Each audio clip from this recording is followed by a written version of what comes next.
Welcome to our channel Classfly Community. Today we will be dealing about the types of DC motor. DC motor is divided in two parts, that is, one is separately excited DC motor, another is self-excited DC motor. Okay, so see, basically the two difference between the separately and self-excited is that the field windings does not have any physical connection with the DC motor. That means this DC motor doesn't have any connection with the field windings. Whereas in the self-excited DC motor, the field windings have physical connection and they are magnetic coupled. That means this DC motor has a physical connection with the field windings. The separately excited DC motor, they are magnetic coupled, as well as this self-excited DC motor is also magnetic coupled. So whenever we need to start this separately excited DC motor, what we need to do is, the motor, to start it, there is separate field winding. That means as there is no connection between the field winding and the DC motor, we need a separate field winding which will be given a separate DC supply. So in simple words we can say that, so to start this DC motor, there is separate field windings and it will be provided separately with the DC supply. Okay, so the 2 points are what? Their field windings doesn't have any physical connection with this DC motor and they are magnetic coupled, as well as if we need to start this separately excited DC motor, what we need to do? We need to have a separate field winding and it will be provided separately DC supply. Now the self-excited DC motor. So to start this DC motor, we doesn't need any separate source. That means just the opposite of the separately excited DC motor. So a self-excited DC motor is more divided into three types. One is shunt motor, second is a series motor, and the third is a compound motor. We will be doing the shunt motor and the series motor in the detail in this lecture. But the compound motor, we will only know about that it is the combination of the shunt motor and the series motor. That means to start this motor, we need both the functions, that is the shunt motor as well as the series motor. Okay, characteristic of the DC motor as well as the types of the DC motor. Okay, so for the characteristic of the DC motor, we need to know about the types of DC motor. So let's move on and see the types of the DC motor. So as we saw the types of the DC motor, now we need to know the individual DC motors. So because we are doing the characteristic of the DC motor, so we will also deal with this characteristic. Okay, so the first DC motor is DC shunt, and we know that it is a self-excited motor. That means here the field windings has the physical connection with its motor, as well as they are magnetic coupled, as well as they doesn't need any external source. Okay, so see, there are three characteristics for this DC shunt. First characteristic is the speed armature current characteristic. That means N is the speed of the armature and it will be versus the IA, that is the armature current. Okay, next is a torque armature current characteristic. That means it will be T versus IA, and the third is a speed torque characteristic, that is speed will be denoted as N versus torque is denoted as T. So whenever we provide supply to the field as constant, that means whenever we provide supply to the field and that supply will be constant, and as it is constant, the V as well as the flux will also be constant. Okay, so if we give the supply constant to the field, then the V as well as the flux will also be constant. So the next is that the field windings are connected in parallel to the armature windings. Why it is DC shunt? Shunt means parallel. So you can clearly see in the figure that the field winding and the armature is connected in parallel. Since they are connected in parallel, the armature will have its own current, as well as the field windings will also have its own current. So it is denoted as IA for the armature current and ISH for the field winding current. But they will have the same supply voltage because it is in parallel. And we know that in parallel the voltage always remains the same for every component, right? And they will have separate branches for the flow of the armature current and the field current. This is our armature current and this is our field current. So whenever you draw a diagram, you need to define the terms which are being used. So the V is your the supply voltage, IL is your the current supply, IA is your the armature current, EB is the back EMF or the induced EMF. See, whenever it says that it is the induced EMF for the motor, at that time it is back EMF. But whenever it says the induced EMF for the generator, then at that point of time it is generated EMF. Okay, or you can say the generated voltage. Now see, this RA is the armature's resistance, ISH is the shunt current, that is the current over the field windings, RSH is the shunt resistance. Okay, so we will see some relations which are that what will be the back EMF for this DC shunt. So it says that EB is equal to phi ZNP 60A. This is the equation for the back EMF. And what does all this mean? Let's see. So EB, we know that it's a back EMF. Phi is a flux produced by each pole. Z is the total number of conductors in the armature. N is your speed of the armature. P is the number of poles. And A is the number of parallel paths. Okay, so these all are defined like this. So we can say that EB is equal to phi Zn P by 60A. Now see, there are two types of windings here. That is, one will be the wave winding, another will be the lap winding, and it will have number of parallel paths. So for the wave winding, the number of parallel paths is denoted as A and it's equal to 2. Whereas the lap winding, the number of parallel paths, that is A, is equal to the number of poles. Okay. Our second relation is that IL, that is our current supply, total current supply will be equal to the IA, that is the current over the armature, plus the current over the field winding.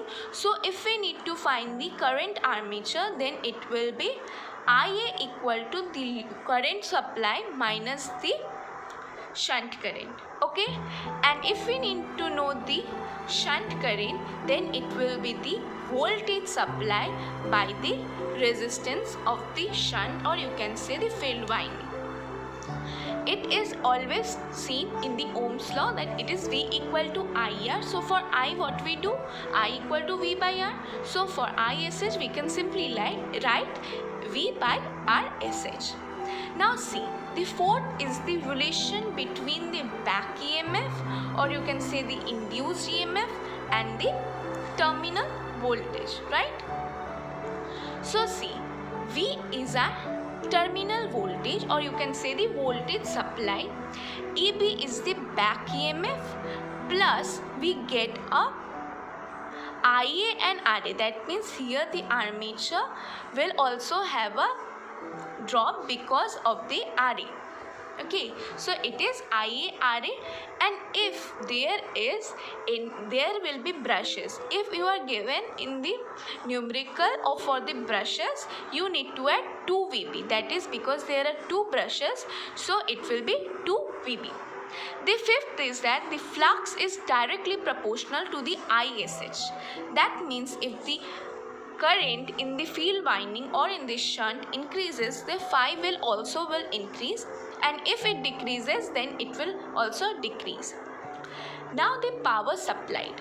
The power supply will be the multiplication of the voltage supply, that is a terminal voltage, and the IL, that is a current supply. So our power supply will be the voltage supply into the current supply. So these are all the relations of the DC shunt, and we know what is DC shunt.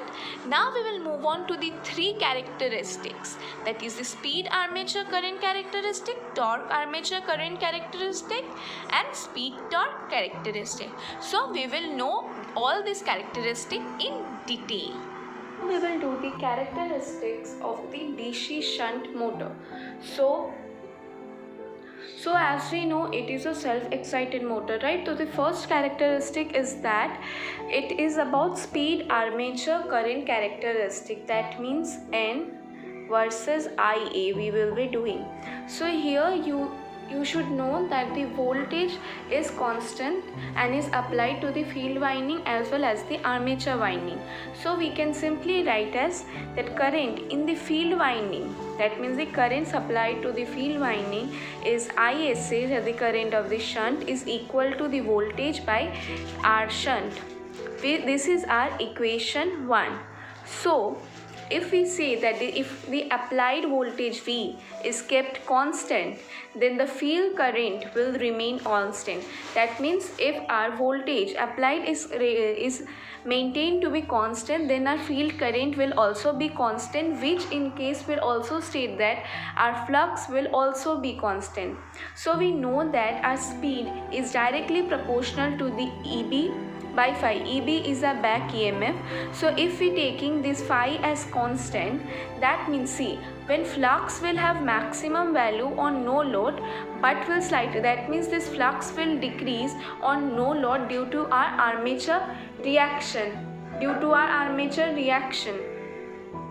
As the load increases, as we will increase the load, but for most purposes what we do, we take this flux as constant and we neglect that armature reaction.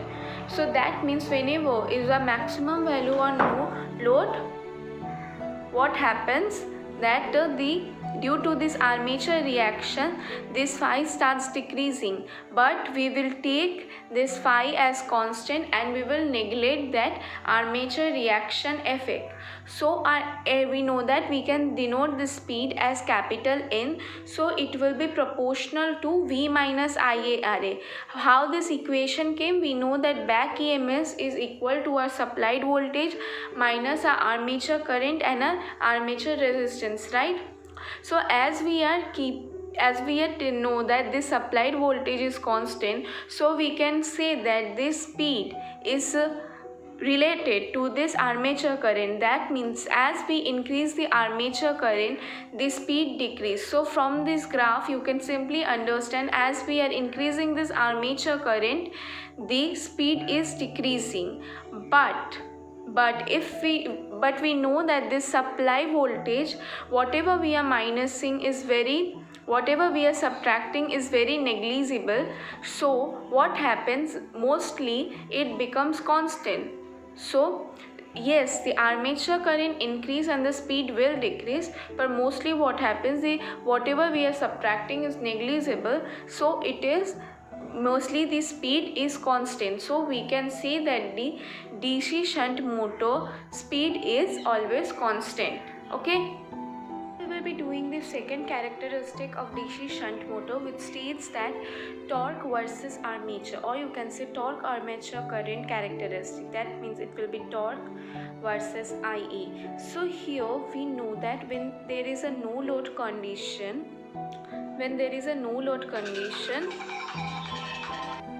So as we know, during the no load condition, we neglect this armature reaction, right? So similarly, we can see that the torque equation of the DC machine is that torque is proportional to phi of armature current. As we know that whenever we give voltage supply and we take it as a constant, the current is also constant. That means we will take the flux also constant. So in the no load condition, we take the armature reaction is negligible. So here also we will take this flux as constant. So we will neglect this armature reaction and our flux will be constant, which states that the torque is proportional to Ia. That means the torque is depending on the armature current. That means as the armature current will increasing, the torque will increasing. But whenever you start moving the load, that means you start increasing the load, at certain point you will see that the torque will slightly decrease. That means at that point of time we can't neglect this armature reaction. So here this one, as the armature is increasing, the torque is also increasing, but at certain point it's becomes slightly decrease in manner, because at that point the load starts increasing, as well as we can't neglect this armature reaction. That means torque is straight line, but after certain point of time when we can't neglect this armature reaction, it will start slightly decreasing.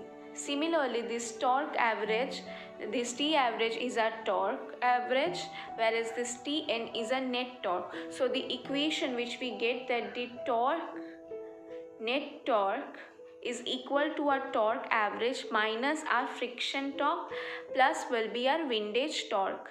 So whenever you give the equation, you need to describe each of them. So here I have written that Tn is our net torque, T average is your average torque, and Tf is your friction torque, and T windage or TW is your windage torque. So the simple thing which you need to remember in both of the characteristics is what? The speed will start decreasing as the armature start increasing, right? But at a no load condition, when we neglect it, the speed remains constant. Similarly, here also this torque is increasing with the armature current, but at a point when the load starts increasing, we can't neglect this armature reaction. That's why it starts slightly decreasing. Okay. The last characteristic for the DC shunt motor is similar to the speed armature characteristic. So here we can see that the speed is versus our torque. So we know that speed is proportional to V minus Ia. That means this is the back EMF and this is divided by phi. So as we know that in the no load condition, what we do, we neglect our armature reaction. So that means we take our phi as constant, right? So here what happens, N is proportional to V Ia Ra, right? So we can simply say that our speed is what? Speed is dependent on our armature current, right? And we know that our armature current is also proportional to our torque, right? So if we increase the, what we do, if we increase the Ia, our speed will decrease, right? So similarly, as a speed armature, here also if we increase our torque, in the ideal condition it will be constant, but at a practical condition it will start decreasing. Okay, so it is similar to our speed armature characteristic. So we end the topic for the DC shunt motor today. Till then, be happy and have a very great day. Thank you for watching. Now is the quote time. You can't blame gravity for falling in love. I hope all of you understood the lecture of today, and thank you for watching. Wow, that's impressive! You have completed a magic today. For more videos, subscribe. Join our Facebook group and Instagram page for group discussion and live Magus videos for exam preparation in an hour. We start a class-like community for students to learn from a friend in a simple way and support them in their own languages. If you are willing to be that one friend who saves us at the exam night preparation, then please join us by visiting classfly.in.